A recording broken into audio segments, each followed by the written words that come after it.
하박국 3장 8절부터 보겠습니다. 하박국 3장 8절로 15절 3장 8절 여호와여 주께서 말을 타시며 구원의 병거를 모시오니 강들을 분이 여기심이니이까 강들을 노여워하심이니이까 바다를 향하여 성내심이니이까 주께서 활을 꺼내시고 화살을 바로 쏘셨나이다. 셀라.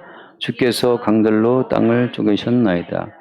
산들이 주를 보고 흔들리며 창수가 넘치고 바다가 소리를 지르며 손을 높이 들었나이다. 날아가는 주의 화살의 빛과 번쩍이는 주의 창의 광채로 말미암아 해와 달이 그 처소에 멈추었나이다. 주께서 노를 바라사 땅을 두르셨으며 분을 내사 여러 나라를 밟으셨나이다. 주께서 주의 백성을 구원하시려고 기름 부음 받은 자를 구원하시려고 나오사 악인의 집에 머리를 치시며 그 기초를 바닥까지 드러내셨나이다. 셀라.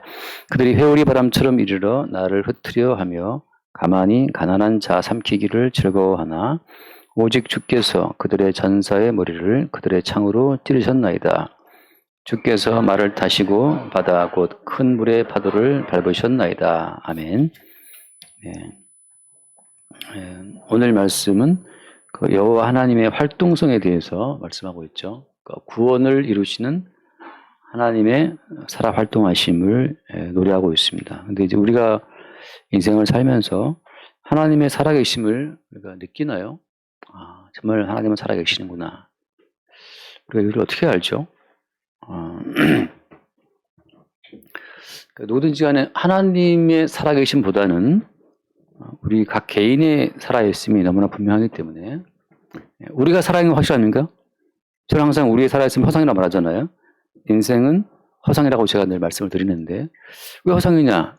이렇게 우리의 살아있음이 아주 명확히 뭐랄까요? 느껴지고 그죠? 느껴지고 감각되고 있잖아요. 어떤 그 스트럭처의 말처럼 나는 생각한다, 나는 존재한다라고 하잖아요.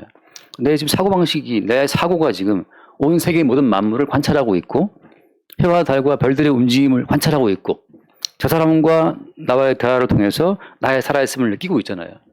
그러니까 우리는 우리의 살아있음을 의심할 여지가 없이 우리의 모든 감각과 지각이 온통 다 우리의 살아있음을 지금 알고 느끼기, 뭐랄까, 받아들이게 하고 있단 말이죠. 근데 우리의 온 감각을 총동원 했을 때 하나님의 살아계심은 우리에게 느껴지나요? 하나님의 살아계심이 우리가 알 수 있습니까? 나의 살아있음은 명확하지만 하나님의 살아계심은 감지가 안 되잖아요. 우리가 살면서. 참 어려운 문제예요.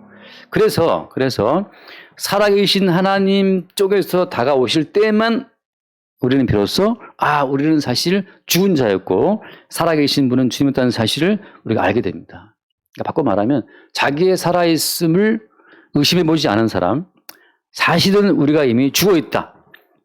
에스겔 골짜기의 그 마른 뼈들처럼 사실 우리는 하나님 보시기에 죽은 자가 맞았다는 사실을 아는 자는 누구냐? 하나님의 살아계신 그 방문을 받아본 자들만 안다고 하는 거죠. 그러니까 하나님의 살아계심은 우리의 죽음을 전제하고 다가와요. 제가 서울 시내에서 별을 본 적이 별로 없지만 제가 어느 날 그 전라도 무주에 한번 갔었는데 목사님들 무슨 모임에 갔었는데 그 무주의 그 골짜기에 가서 무심코 이렇게 하늘을 딱 밤에 말이죠 들어봤는데 정말 놀랐어요. 너무나 많은 별들이 그렇게 많은 별들이 이렇게 나를 내다보고 있는 것을 정말 보고 놀랐던 적이 있어요. 그 무수히 많은 별들을 보는 순간 약간의 그 두려움 같은 거였어요. 이렇게 많은 별들이 내 머리 위에 있었나? 그걸 난 모르고 살았구나. 그 사실. 그러니까 도시에는 네온사인이 강해서 별이 안 보인단 말이죠. 네온사인의 그 불빛 때문에 이 태양 그 별빛이 안 보이는 것처럼 우리의 살아있음이 너무나 확실할 때에는 하나님의 살아계심이 감지가 안 돼요. 그래서 하나님께서는 우리에게 사실은 너희들은 죽음 속에 있어 하고 우리의 죽음을 확인시키시면서 그의 살아계심을 나타내 보이시는 거죠. 어떤 식으로? 그게 오늘 말씀인 건데 예를 들어서 오늘 말씀에 그 15절 말씀 보면 15절에 주께서 말을 타시고 바다 곧 큰 물의 파도를 밟으셨나이다. 예를 들면 그렇잖아요. 홍해 바다를 지금 갈랐어요. 근데 홍해 바다를 가르기 전에 이스라엘은 뭘 느꼈습니까? 앞에는 홍해 바다가 있고 뒤에는 애굽의 정예 부대가 따라오고 있고 그때 이스라엘은 뭘 느꼈어요? 이제 끝이구나. 이제 죽었구나. 자, 내일 모레 갚아야 될 카드 값은 지금 밀려 있고 카드에서 막 전화 와서 막 고객님 빨리 갚으라고 지금 조촉하고 있고 말이죠. 근데 또 갑자기 몸에는 지금 암 말기 지금 병이 들어왔고 말이죠. 갑자기 지금 뭐 결혼한 딸은 이혼했다고 지금 가방속 집에 들어왔고 말이죠. 이런 모든 상황 속에서 남편 사업은 망해서 갑자기 빚이 막 3억이 됐고 말이죠. 앞에는 홍해바다요, 뒤에는 애굽의 군대요라고 하는 그 죽음의 현장 속에 딱 들어갔을 때 어때? 그때 하나님께서는 비로소 하나님께서 그 홍해바다를 가르시면서 살아있다는 것을 그들에게 나타내 보이셨다는 거예요. 광야에 들어갔을 때 양식이 없잖아요. 마실 것도 없고. 200만이나 되는 이스라엘 그 엄청난 숫자의 인구가 다 이제 죽게 생겼는데 그때 하나님께서 만나를 내리심으로써 살아계신 주의 활동성을 보이시는 거죠. 다시 말해서 우리가 살아있다고 하는 의식이 강렬할 때에는 하나님의 살아계심을 절대 깨달을 수 없습니다. 그래서 하나님께서는 어때요? 어떤 자한테는 병으로 쳐요. 질병으로 쳐서 암으로 치고 말이죠. 온갖 병으로 쳐가지고 나 이제 끝났구나. 그들에게 죽음을 선고하시는 거죠. 이번에도 같이 뭐 식사하는 그 목사님 사모님이 암이 걸려서 말이죠. 그 암 치료를 하고 있는데 그 5년 동안만 중증 질환으로 등록이 돼서 5년 동안만 그 암 치료비가 한 90% 나오더라고요. 근데 이거 한 5년이 이제 넘어가게 생겼어요. 이제부터는 이제 몽땅 본인이 그 암 치료비를 내야 될 상황에 처했단 말이지. 그래서 뭐 그 목사님 말씀은 기도를 했대요. 제가 어떻게 하면 좋습니까? 이거 뭐 낫지도 않고 5년이 넘어가게 생겼고 이제부터는 이 엄청난 치료비를 어떻게 내냐고 그러고 있었는데 갑자기 다른 데 암이 또 생겼다. 다른 데. 그래서 그 다른 데 생긴 암으로 또 5년 또 연장이 됐다고 이제 그것도 응답인지 뭐 모르겠는데 아무튼 지금 그분은 아무튼 뭐 죽게 하면 살기로 뭐 기도하고 매달리고 있다 그러는데 조그만 개척교회에서 그 투병 생활을 지금 이어가니까 이게 쉽지가 않은 거죠. 근데 그 암으로 치든 또 다른 암으로 치든 뭐 가세가 겨울이든 간에 아무튼 지금 나의 살아있음이 정말 진실로 나의 살아있음이 허사라구나라는 것을 알게 되는 그 순간에 주의 살아계신 우리 가운데 확인이 돼요. 물론 그거 다 그렇지 않습니다. 이스라엘의 경우에만 그래요. 하나님은 이스라엘에게만 당신을 나타내시기 때문에. 똑같이 하나님의 살아계심을 체험한 바로의 경우는 어떻습니까? 바로는 10번의 재앙이 계속 점층적으로 올라갈수록 어때요? 바로의 마음은 어떻게 됩니까? 강팍하게 완화하시잖아요. 강팍해지지만 반대로 어때요? 택함받은 백성의 경우는 반복될수록 주의 살아계심을 더 깊이 깨닫고 그 주 앞에 무릎을 꿇게 되죠. 그게 차이점이에요. 인생이 워낙에 괴롭고 힘들지만 괴로운 인생길을 가면서 살아계신 주 예수의 은총을 만나게 되는 사람들이 있는 반면에 갈수록 더 강팍해지고 완악해지고 나는 살아야 돼 라고는 생존 본능만 더 강해지는 사람이 또 있다는 거죠. 근데 아무리 생존 본능이 강하다 하더라도 결국은 다 죽은 가운데 들어가는 거잖아요. 결국은 다 죽는 거죠. 거기에서 장차 다가올 죽음을 미리 땡겨받아서 나는 나의 살아있음 자체가 지금 사실은 이게 살아있음이 아니라는 사실을 보게 되는 자들이 주의 백성이라고 하는 겁니다. 그래서 지금 제가 구약 보고 있지만 신약적으로 볼 때 모든 인생은 뭐냐? 다 죽은 자예요. 우리 알죠? 고린도후서 5장 몇 절이었죠? 고린도후서 5장 14절 말씀. 그리스도의 사랑이 우리를 강권하시는도다. 우리가 생각하건대 한 사람이 모든 사람을 대신하여 죽었은즉 모든 사람이 죽은 것이라. 자, 예수님의 십자가 사건 이후에는 어떻습니까? 예수의 십자가 사건 이후에는 하나님 앞에 모든 인간은 다 죽은 자로 취급이 된다고 하는 거예요. 하나님께서 십자가 사건 이후에 모든 인간을 죽었다라고 보시는데 그 죽은 인간 주제에 무슨 자기의 행위에 의미가 있다라고 나설 수 있냐 말이죠. 우리는 뭘 한다 하더라도 어떻습니까? 우리가 아무리 착한 일을 하고 심지어 우리 몸을 불쌍하게 내준다 하더라도 하나님 보시기에는 의미가 있다 없다? 의미가 없어요. 그래서 제가 하는 말, 교회 봉사도 많이 할 거 없고 뭐 굳이 하는 거 많이 할 거 없고 뭐 많이 하려고 하지 말아라 이 말이죠. 뭐 억지로 안 하려고 했을 필요는 없겠지만 이 말을 왜 하냐면 제가 이 말을 강조한 이유는 그처럼 그렇게 강조할 수밖에 없을 만큼 인간의 행위는 주님 보시기에 의미가 없다. 왜? 한 사람이 모든 사람을 대신하여 죽었은즉 다 죽은 것이고 죽음에서 살아나신 그 예수 그리스도의 살아나심만 하나님 보시기에 의미가 있어요. 바꿔 말하면 예수께서 이루신 것만 의미가 있기 때문에 예수께서 이루신 것만 의미가 있기 때문에 우리가 하는 것은 아무 의미가 없다는 거지. 그러니까 교회 가운데에서 당신의 행위가 하나님 보시기에 의미가 있다고 말하는 것은 그건 다 엉터리예요. 그럼 성경에 나와 있는 것처럼 우리 인간이 뭘 할 때 기뻐하신다는 그런 모든 말은 다 뭐냐. 성경에 나와 있는 모든 말씀은 그런데 즐겨내면 아까 말씀했지 않습니까? 즐겨내는 자를 사랑하신다. 그럼 우리가 얼마나 즐거운 마음으로 낼까요? 우리가 한 돈 1,000원은 아유까지 그 뭐 할 수 있고, 예? 우리 가서도 뭐 저기 호텔 그 팁 $1씩 놓고 나오라. $1 흔쾌히 놓고 나올 수 있고 뭐 신까먼 하고 감사합니다 하고 나올 수 있는데 감사합니다 신까먼 그러니까 이게 감사할 감자에 말씀 어째 감사한 언어가 이제 감언인데 그게 어떻게 한자가 해서 신까먼 감사합니다 신까먼 그거 할 수 있죠. 근데 야 이번에 뭐 교회만 하니까 300만 원씩인데 부담이 이제 갑자기 확 되잖아요. 교회 행사 했으니까 좀 10,000원씩만 거둡시다. 그러면 그 정도는 뭐 그게 낼 수 있지. 신가만 낼 수 있는데 갑자기 목사님이 다음 한 달 뒤에 500만 원씩 헌금합시다. 그러면 갑자기 또 마음이 무너지면서 이 목사가 이게 갑자기 왜 부담을 주지? 다 흔들 수 있단 말이에요. 누가 즐겨냅니까? 누가 즐겨내요? 10,000원 한도 내에서 무슨 일이 있을 수 있어? 10만 원 한도 내에서 100만 원까지 쓸 수 있는 분도 있어요. 근데 1,000만 원 1억까지 올라가면 누가 즐겨내냐고 누가.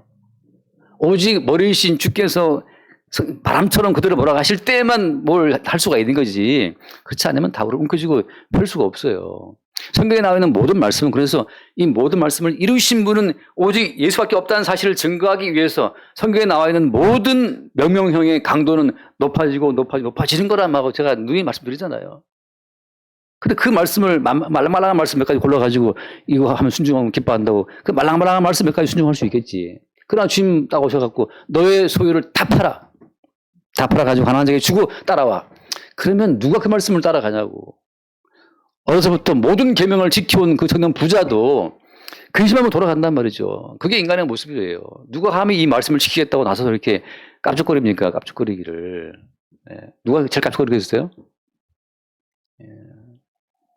목사님들 제일 깝죽거리고 그다음에 도대체 이제 사모님들 깝죽거리고 세우지 않으시면 깝죽거리고 말이죠. 은혜 받았다고 막 날뛸 때 좀 깝죽거리는데 은혜 받았다고 막 설치는 그거 3일 못 가요. 3일. 그래서 하나님께서는 우리 인간의 행위에 의미를 안 두고 우리 인간 행위를 안 보신다니까요. 그래서 어때요? 오직 예수님의 대속, 예수님의 이루심, 예수의 성취만 의미가 있고 우리는 그 다 이루신 예수의 이름에 묻어가는 거잖아요. 우리가. 그게 믿음이고. 하나님의 일이 뭐냐? 하나님의 일은 그의 보내신 자를 믿는 것이 하나님의 일이다. 지금 제 행위로는 하나님 앞에 아무 의미가 없으니까 예수 그리스도께서 이루신 것만을 믿고 나갑니다. 그게 하나님의 일이라고. 그러니까 우리 밥 한 그릇을 먹어도 내 잘난 맛으로 밥 먹는 것이 아니잖아요.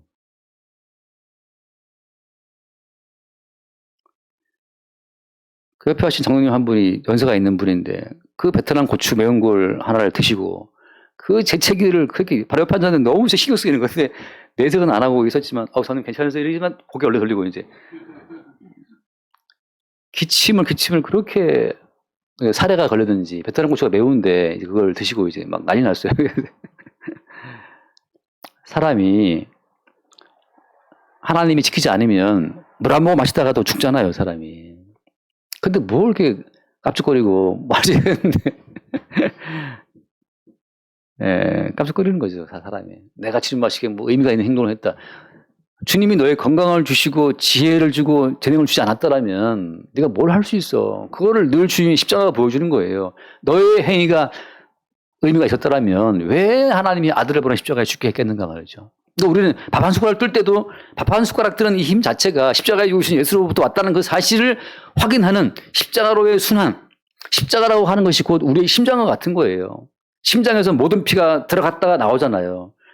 들어가서 걸러지고 또 나오는 것처럼 그 파란 정맥에 들어가서 빨간 동맥으로 나오는 것처럼 성도의 모든 삶은 십자가를 거쳐서 내가 이렇게 나만 챙기고 나만 사랑하고 나만 아끼고 나밖에 모르는 내를 챙기는 죄인이었다는 그 10% 피가 예수의 십자가를 거치면서 다시 오직 그의 십자가의 희생으로 산다고 하는 그 빨간 예수의 십자가의 피로만 내게 돌아오는 그 순환 속에 성도의 삶이 있는 거예요.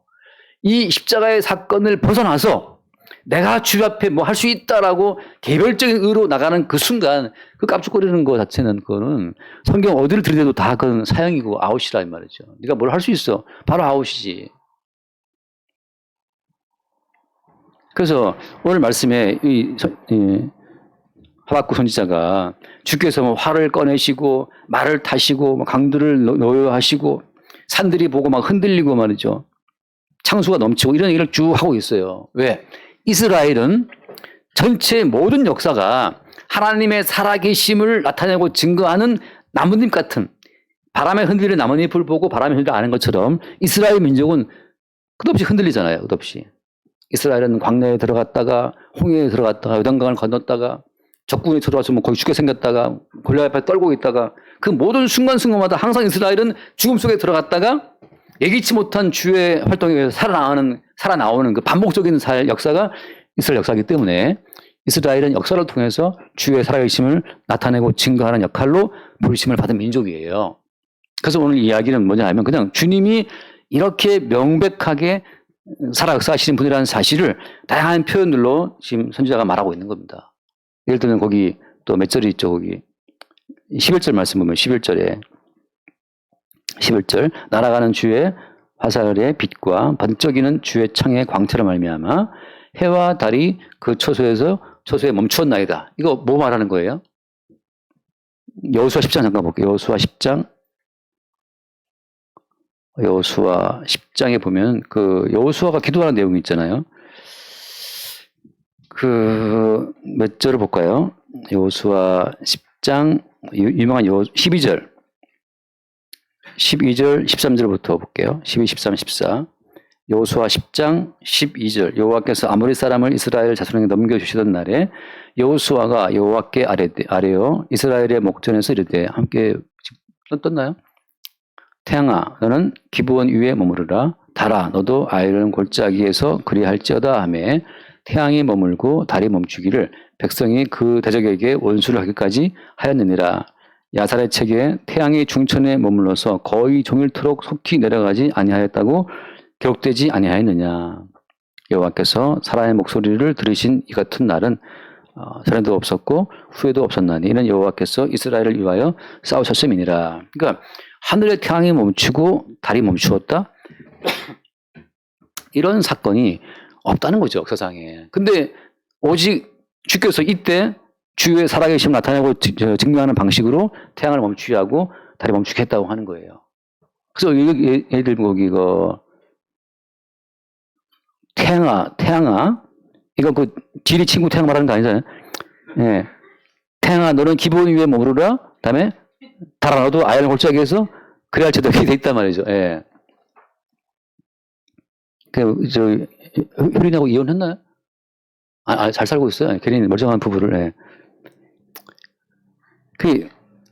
그래서 이걸 보고 어떤 사람들은 어떻게 하늘에 태양과 달이 동시에 떠 있을 수가 있냐 말이죠. 아니라고 어떤 학자들이 부정했단 말이에요. 제가 그때 이스라엘 갔을 때, 공격해서 이스라엘 갔을 때 이제 요 지역을 가고 있었는데, 딱 그때 하늘 위에 정말 낮달이 딱 떠 있는 거예요. 하늘 위에. 이쪽에는 태양이 있고 이쪽 낮달이 떠 있어. 이거 신기하더라고. 그럼 그때도 분명히 여호수아도 그때 태양도 떠 있었고, 그 다음에 낮달도 있었구나. 동시에 말한 거죠. 태양아, 너는 거기 머무르고, 다른 것도 거기서 머물러 있어라. 하나님의 살아계심이 이스라엘에게만 나타나고 보여져요. 나머지 인간들한테는 어때요? 그저 신기한 일. 그럼 하나님 앞에는 신기한 게 아무것도 없죠. 하나님이 모든 만물을 지으신 분에 신기한 게 뭐가 있어요? 우리가 메시나 호나우도 축구를 보고 막 신기하다 그러지만, 뭐가 신기합니까? 저는 은서가 칠때 페널티 슈팅도 신기해요. 어떻게 열손가락이 막 움직이면서 뭐가 나오는지, 이거 어떻게, 그냥 머리에서 보면 이렇게 무슨 요리하는 것 같아요. 칼 쏘는 것 같아요. 근데 보면 나오는데, 그게 신기하잖아요. 근데 정작 피아노 치는 분한테 그게 신기한 일은 아니잖아요. 우리가 볼 땐 신기하죠. 하나님이 태양을 멈추게 하든 달을 멈추게 하든 그것은 하나님 보시기에는 신기한 일이 아니고, 다만 피조물인 우리, 무능하고 무지하고 무익한 우리가 볼 때는 그저 신기할 뿐이지. 하나님 앞에 뭐가 신기해요? 아무나 신기하죠. 다만 그 하나님의 역사를 우리의 관점으로 판단하는 우리의 교만함이 문제가 되고 죄가 되는 거지. 아니, 최수아님이 뭐 계약서안 쓰는 거 그게 뭐 신기합니까? 근데 뭐 또 모르는 사람한테 어디다가 뭘 찍어야 돼요? 이거 뭘 써야 돼요? 이거 모르잖아요. 주님께는 모든 것이 그냥 자연스러운 거예요. 어느 나라에 뭐 태풍이 왔다. 어느 날 기가 났다. 뭐 지구온난화 때문에 지금 뭐 난리 났다. 그 모든 것이 주님 보시기에는 그거는 그냥 아무것도 아닌 일이에요. 우리가 볼 때는 뭐 난리 났다 그러지만 주님 앞에 난리 난 게 아무것도 없어. 주님의 세계를 다만 주님이 통치하고 계실 뿐인 거죠. 그래서 이런 식으로 주님께서 그의 살아계심을 증거하실 때에는 항상 죽음의 현장 가운데에서. 그러니까 여러분 생각하세요. 우리는 물 마시다가 살에 걸려서 콜록콜록 재채기를 하면서 그때도 우리는 알아요. 아, 정말 살아있는 것은 허상이고 허구고 살게 하시는 주의 의지만이 있구나라는 사실을 그 작은 사건을 통해서 아는 자들이 그게 성도라고 하는 거죠. 꼭 뭐 암병 걸려가지고 뭐 주타산하고 뭐 항암치료 받다 그래서 그런 것이 아니고 작은 사건 가운데서도 자기의 죽음을 확인받는 성도. 그게 신약 성도는 그렇다고 하는 거예요. 구약 성도는 이렇게 태양을 멈추게 하는 사건을 보면서도 불구하고 어때요? 그들이 주를 믿지 않았죠. 불신했죠. 신약에서는 뭐냐? 신약에서는 밤에 잠이 안 와서 불면증에 잠깐 시달리면서도 우리는 알아요. 아, 잠드는 것도 주의 은총이구나라는 것을 알게 되고. 한번 체해가지고 겁나게 고통 당해보면 밥 한 그릇 먹고 잘 소화되는 것도 주의 은혜라는 것을 알게 되고. 그것이 바로 신약 성경에 나와 있는 것처럼 하나님 보시기에 모든 인간은 죽어 있다고 하는 그 사실, 십자가에 죽고 부활하신 예수님의 살아계심에 의해 산다는 그 사실을 매일 일상을 통해 확인받는 자들이 신약을 시대에 사는 성도들의 삶이라고 하는 거예요. 구약처럼 여장강에 갈라지고 뭐 그렇게 난리법석 안 들어도 상관없어요. 신약 성경에 들어온 신약 시대에 사는 성도들 입장에서는 작은 사건 하나 가지고서도 주의 살아계심과 자기의 죽어있는 그 죽음의 실상을 매 순간 본다고 하는 거죠. 그래서 인생은 진실로 허사고 허구라는 사실을 순식간에 인생을 30년, 50년 뒤로 쭉 당겨서 보면 바로 우리는 죽어 있단 말이죠. 성령 안에서 순식간에 그냥 살아있는 나의 이 깜짝거림이 바로 딱 멈추면서 아, 나는 죽은 자구나. 오늘을 살게 하시는 분도 중요한 사실을 그 순간 보게 되는 거죠. 그게 신학시대에 성령을 받은 성도의 삶이라고 하는 거예요. 그러니까 신학시대는 굳이 바다 갈라지고 해가 질 필요 없어요. 오늘 또 주의 은총으로 해가 뜨는 거예요. 여호수아가 막 기도해서 태양을 멈춰라 얘기해도 멈췄지만 지금 오늘 또 뜨는 태양은 주께서 그냥 띄우신 태양인 것을 우리는 보고 야, 오늘 태양은 다 전 지구가 멸망하는 상관없는 일인데 주님이 주의 은총으로 태양을 뜨게 하시는가를 보는 것이 신약시대 성령을 받은 성도의 고백이라고 하는 거예요. 아니면 뭐 나가서 한번 기도하시든지 그냥 태양 멈춰라 한번 해보시든지 말 듣겠습니까? 네, 성도의 인생은 아주 작은 일상의 모든 삶 가운데서도 자기의 죽음과 주의 은총으로 나의 살아있음을 매 확인받는 십자가에 죽고 다시 살아나는 그 십자가의 여정에 늘 동참되는 삶이 성도의 인생이라고 하는 겁니다. 그 자체로 어때요? 감사한 거예요. 거기에 더해서 뭘 더 하려 안 해도 자체로 감사한 겁니다. 그 매 순간순간 크게 다가오시는 주의 살아계심을 새롭게 경험할 수 있길 바랍니다. 기도하겠습니다. 하나님 아버지, 하늘의 태양을 멈추고 달을 그 처소에 멈추게 하신 주의 권능이 오늘 또 우리에게 십자가에 죽고 부활하신 예수 그리스도의 십자가의 사건으로 다가오게 주여 성령으로 인도하여 주옵소서. 하늘의 해와 달이 멈추지 않아도 십자가에 죽으신 예수 그리스도의 그 십자가의 사건이 모든 것을 완성하고 성취한 유일한 표적임을, 유일한 기적임을 매 순간 우리가 깨달을 수 있도록 성령으로 우리를 인도하여 주옵소서. 감사하며 우리 주 예수를 거드리옵나이다. 아멘.